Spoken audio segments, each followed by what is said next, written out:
Bonjour à tous, content de vous retrouver dans cette nouvelle vidéo pour vous parler des compléments alimentaires. Un vaste sujet qui alimente les fantasmes de nombreux jeunes pratiquants, désespérés, en quête d'un produit magique ou d'une association géniale de suppléments pouvant faire la différence dans leur quête éperdue du Saint Graal musculaire. Alors, pour commencer, il est important de comprendre qu'un complément alimentaire n'est, comme son nom l'indique, qu'un simple complément. Comme vous pouvez d'ailleurs le voir inscrit sur l'étiquette de la quasi-totalité des produits disponibles en vente libre, un complément ne se substitue pas à une alimentation variée et équilibrée. Néanmoins, le message n'est pas pour autant aussi limpide qu'il n'y paraît. L'industrie du supplément génère des millions en profitant de la crédulité des pratiquants, le plus souvent des jeunes, et en leur faisant miroiter monts et merveilles et en les poussant à consommer toujours plus. Je ne suis pas là pour faire le procès des compléments, et de toute façon cela ne servira à rien. Beaucoup de jeunes pratiquants ont pour modèle des athlètes dopés qui vendent leur propre ligne de compléments, et c'est avec l'espoir de ressembler à leur modèle que beaucoup seront prêts à dilapider une grande partie de leurs économies dans des protéines, des BCAA, de la créatine. On est tous passés par là, moi compris. Je me souviens encore des publicités Cybergenix dans les années 90 avec Franco Santoriello et Greg Kovacs, des athlètes professionnels. Et bien sûr, j'ai acheté leur kit de compléments avec beaucoup d'espoir, mais malheureusement, aucun résultat. Avant d'envisager d'investir une partie de votre salaire dans des compléments, peut-être devriez-vous d'abord réfléchir sur votre alimentation, en vous demandant si une partie de cet argent ne devrait pas plutôt servir à l'achat d'aliments de meilleure qualité. J'ai connu des personnes qui achetaient uniquement du premier prix en supermarché pour économiser de l'argent afin d'acheter encore plus de compléments. Ce qui est absolument ridicule. Rien, absolument rien, ne remplacera les bienfaits d'une alimentation saine avec des produits variés et de qualité. Mais ce sera toujours plus facile d'acheter des poudres que de prendre le temps de réfléchir sur sa diète. Aucun complément ne pourra vous apporter l'équivalent d'une cure de stéroïdes, contrairement à ce que cette industrie aimerait vous faire croire, et ce depuis la nuit des temps. Depuis les premières parutions de revues culturistes haltérophiles publiées dans les années 50-60. Un complément n'est qu'un léger plus qui contribuera à combler certaines carences ou certains manques dus au fait d'une alimentation pas assez variée ou pas assez riche. Bien manger, ça coûte assez cher, mais si vous réinvestissez une partie de l'argent que vous dépensez dans des compléments pour votre budget course, vous vous donnerez la possibilité de manger plus équilibré et sain sans forcément dépenser plus.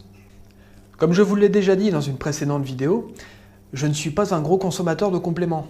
Durant ces 25 dernières années, j'ai eu l'occasion de tester différentes choses, protéines, créatine, BCAA, vitamines, mais jamais sur une longue période. La seule fois où j'ai réellement bénéficié d'un apport de protéines de type whey, c'est à la fin de mon régime, quand j'ai perdu 50 kg.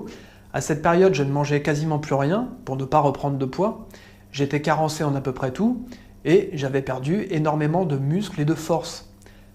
Le fait de consommer 30 grammes de whey par jour à cette période m'a aidé à reprendre une partie du muscle perdu sans engraisser.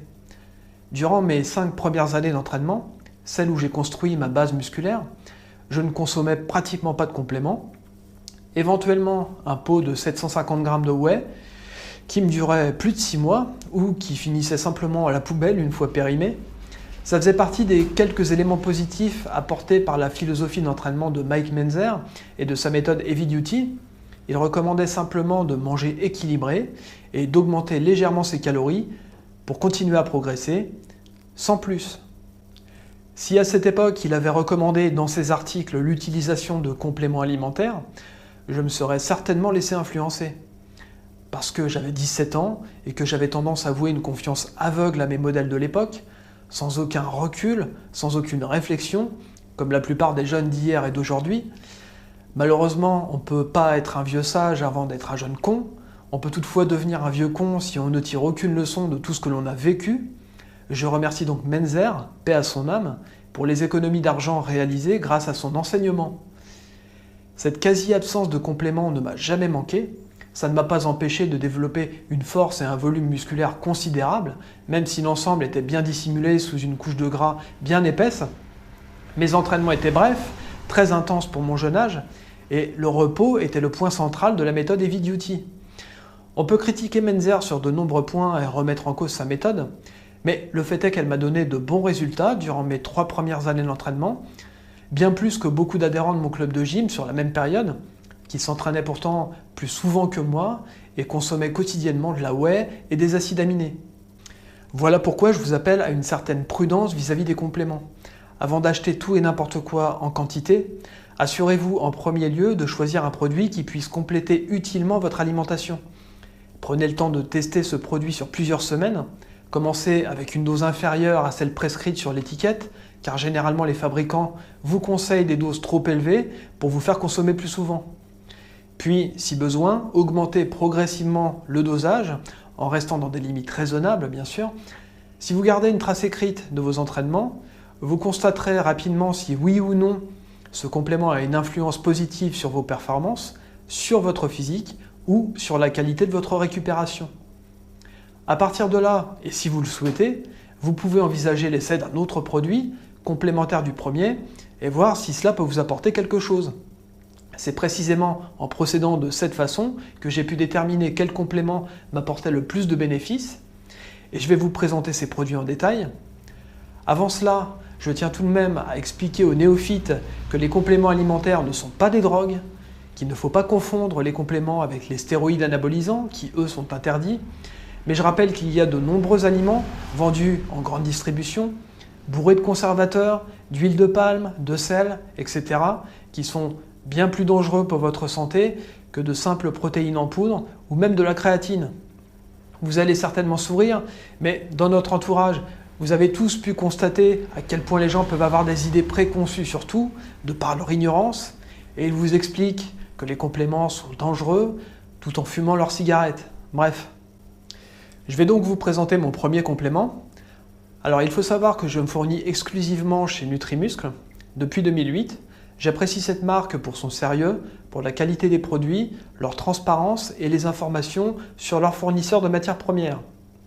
Je vais donc commencer par le premier produit, le multivitamine, excellent complément qui vous fournit l'essentiel des vitamines A, B, il y a également de la vitamine D, j'en prends tous les matins et j'ai constaté au bout de plusieurs semaines que cela avait des effets bénéfiques sur ma forme générale, sur la qualité de ma peau et sur les ongles. J'ai essayé pas mal de multivitamines du commerce par le passé, mais cette formule Nutrimuscle est nettement supérieure en termes de qualité et de résultats. Second complément, toujours chez Nutrimuscle, le ZMB, composé de zinc, de magnésium et de vitamine B6.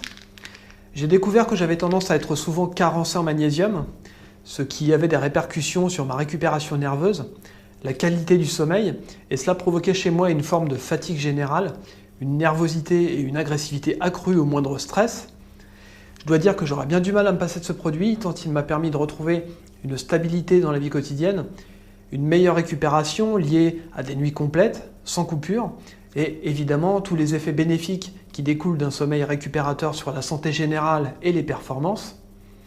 Dernier complément,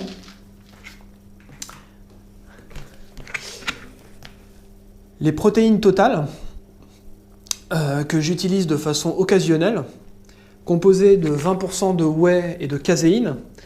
C'est une protéine que j'utilise les jours où je ne mange pas suffisamment de protéines au cours des repas pour combler les carences. Un seau de 4 kg, comme vous le voyez ici, me dure environ 6 mois, contre quelques jours pour certains d'entre vous. À dire vrai, mon précédent pot a fini dans un bac à compost, car il était périmé, 1 an après son achat. Je vous le recommande d'ailleurs en tant qu'engrais pour le jardin. Un peu cher, mais très nutritif, ça donne de très bons légumes, bien massifs. Blague à part, j'avais besoin d'une protéine qui me tienne un peu au corps et qui ne soit pas digérée trop vite. Et c'est un produit d'excellente qualité, je vous le recommande. Voilà pour ma consommation perso.